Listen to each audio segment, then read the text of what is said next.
welcome to our second installment of our Victory Garden series. I'm with Doug Oster, the organic gardener, and I'm Ashley from Pit Moss. And Doug is going to teach us today how to thin your seedlings and how to harden off your plants, some concepts that might be new to you. Last week we started by teaching all how to get started with seed starting.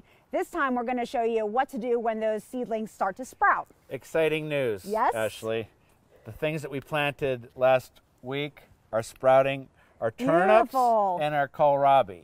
Beautiful. Okay, are you going to grow turnips and kohlrabi? You have convinced me. Absolutely. Definitely the kohlrabi for sure. And we have rutabagas. Yum. So let's take a look. It's really important. Okay. After these seeds sprout, and as careful as we were, you can see we've got 3 in here, 4 in here. I know, I could have sworn I was just doing 1 at a time. You know, when the seeds are little like that, this is what's going to happen. But we have to give them space to grow, and we don't have to be so gentle. Okay. And when they're really little like this, they don't mind it at all. They don't even know you're doing it. So I'm going to do the first part. Okay. And I'm going to see if you can do the second part. Alrighty. So just watch. I'm just putting my finger down underneath here and just kind of pulling all of these 3 little guys out. Okay, there's 2 of them, and here's the 3rd. He's like pulling it actually from the bottom, yeah, so you can see the whole entire root. You can see the whole root. Yeah. And I'm just gently pushing it in to where it's just where it was, the same depth that it was before. You can't do this the wrong way. You know, these seedlings are resilient.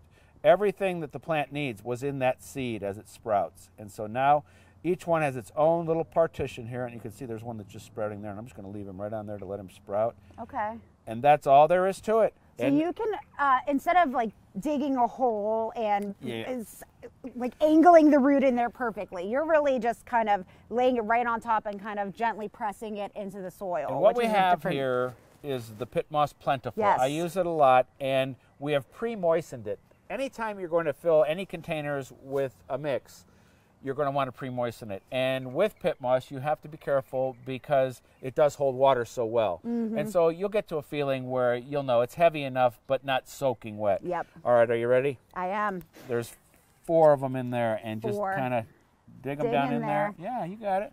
All right. And you don't have to be so flimsy or something, like you're going to destroy it, but you gave me the confidence. You're not going to. They'll be fine. All right, so I see one little guy is right there. Yep. And I'm going to go right in here. That's perfect. That's the way you're doing it. All right. And then I think there was one. Actually, there's 2 others there they right are. I saw here. them. Little tiny guys. You know, and they're kind of beautiful in their color, too. They are. Part of this is just watching something go from that little itty-bitty seed all the way to fruition in just one season. It's great. And as you can see, we're going to have more turnips, rutabagas, and kohlrabi than we can use, and that's the fun part of this too, is when we split this up, all the friends are going to get it, and all your fellow gardeners are going to get it, and that's all it is. Now, we got to remember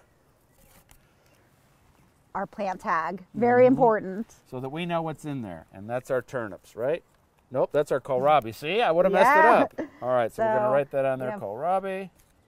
So now instead of having what could have just been 1 in each, we now have spread it out to have 8. And there we go, kohlrabi. Beautiful. All right, you want to try some rutabagas? It's the same exact thing. Okay. Now, are there any particular seeds or seedlings that you need to watch out for or are a little more tricky? Well, you brought one. Okay. What do we got there? Watermelon. All right, so watermelons and other vine crops, they don't like to be transplanted. You will see them in a nursery in flats like this, but they don't like it. And that's why it's good to have it in this thing, which is called a peat pot. Yeah.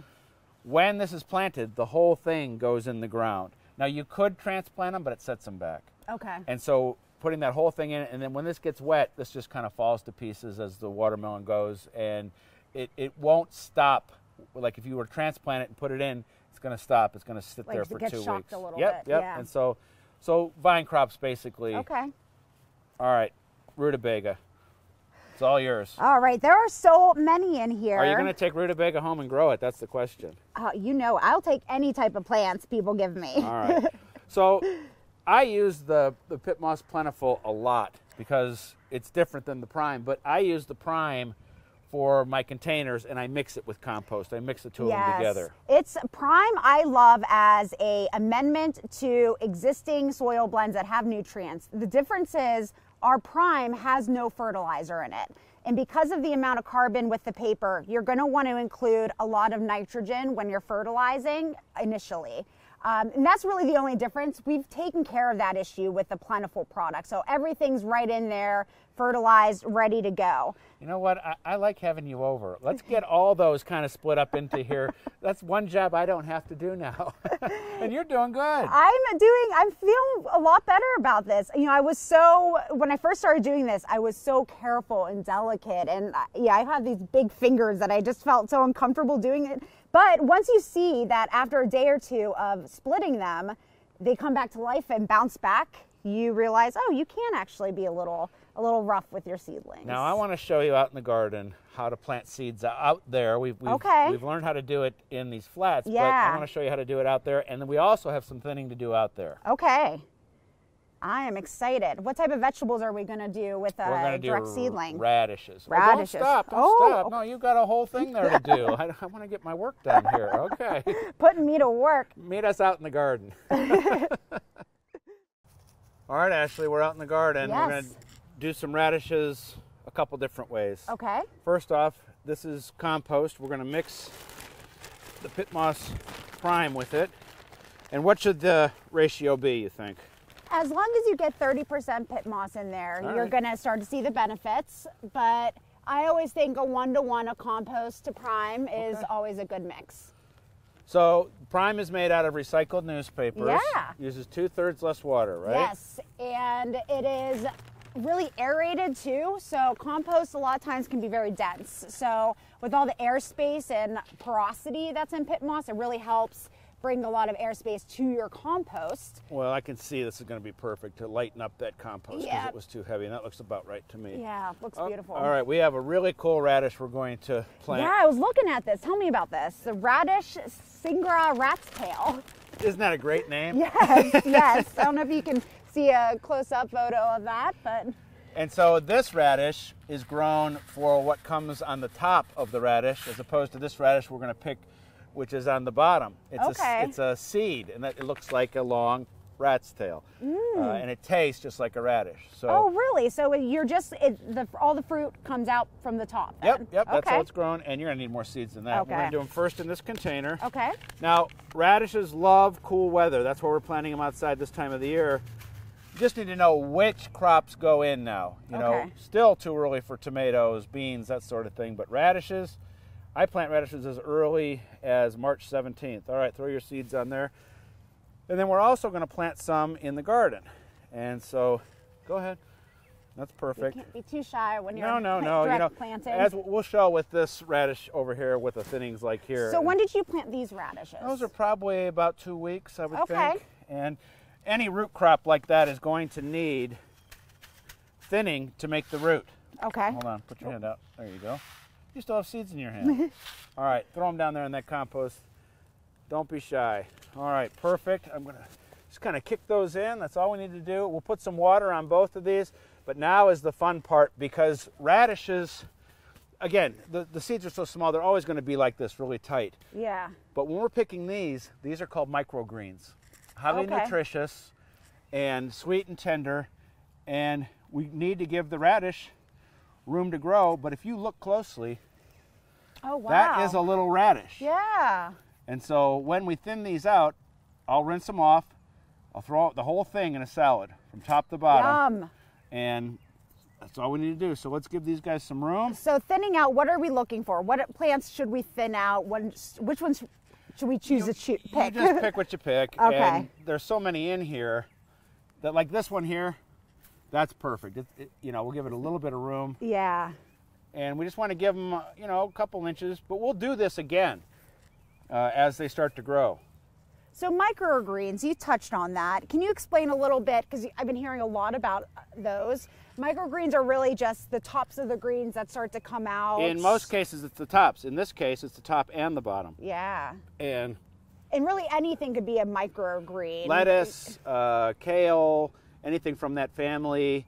You know, even sunflowers. You put a bunch of sunflowers in. Beans could be a microgreen. Wow. It's just a small plant. And here's what you're going to have to do, though. Here's the leap of faith. All right? I'm taking this whole radish. Clean off the dirt. Clean it off. I'm just going to put that little end there. I got a little dirt on here, but that's vitamin B. There we go. The whole thing's edible, and it will wake you up. You're going to get that little spice of the radish. And as I said, highly nutritious. Yeah. And it really does taste good. Anything out of the garden is going to be better than what you would buy at the store. And so these microgreens, they're just so fresh. Yep. Absolutely. That's it. And really just to loop it back into our transplanting, if we wanted to grow a full radish, could we transplant it into a different section of the garden? Definitely. See? So you don't have to eat these, you can also spread them out. Oh, I have to eat them. Somebody's got to eat them, but if you want to grow these bigger, you can also do some more thinning and transplanting across here. Sure. But we have so many here, and again, I love the microgreens. And again, this is the benefit of starting from seed. You get so much abundance of food when you start from seed. Anybody can do this. That's what I want to say. Anybody can do this. What we're planting in the garden is compost, and we can make our own compost or we can buy it by the bag. And then for our container, we're using our pit moss, and for our seeds, we used our pit moss plentiful. Beautiful. All right. We're going to have quite a salad. Yeah, we are. That Looking looks good. All right. Well, be sure to tune in next week. We're going to have some great topics talking about how we can get these, what do we do when they actually start growing food, and talking about more about some warm weather crops as we're getting into season. So make sure you stay tuned and follow Doug and Pit Moss to follow our journey.